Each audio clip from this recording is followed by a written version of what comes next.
junk food တွေစားခြင်းသည်အုံနောက်ထဲက brain cell အသစ်ဖြစ်ပေါ်မှုကိုဟန်တားပြီးတော့လေ့ကျင့်ခန်းလုပ်ခြင်းသည်စားတော့တဲ့ပုံစံမှန်မှန်နဲ့အချိန်မှာတော့မှကျွန်တော်တို့ခန္ဓာကိုယ်ပေါ်မှာအနှိမ့်ဆုံးအကျိုးကျေးဇူးအနေနဲ့ depression ကိုရော့ကျသက်သာစေနိုင်တယ်လို့သူတေသနတွေကဆိုလာတယ်ဒီတော့မိတ်ဆွေတို့ကျွန်တော်တို့ကိုချစ်တဲ့ကလေးလေးတွေကိုစားကောင်းရင်ပြီးရောဆိုပြီးတော့ကျွေးနေတဲ့ junk food process food တွေကအုံနောက်ရဲ့စွမ်းဆောင်ရည်ကိုရော့ကျစေတယ်သူတို့ရဲ့သင်ယူမှုမှာ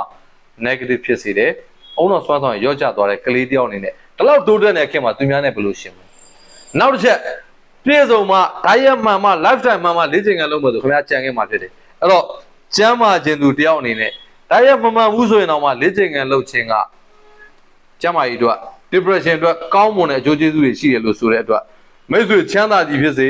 ဆင်းရဲသည်ဖြစ်စေအချိန်ရသည်ဖြစ်စေအချိန်မရသည်ဖြစ်စေလေ့ကျင့်ခန်းလုပ်ပါခင်ဗျာတွေးစရာတစ်ခုရရင် yes လို့မှတ်ပေးပါကျွန်တော်ကိုယ်တိုင်ဥပါကျေးဇူးတင်ပါတယ်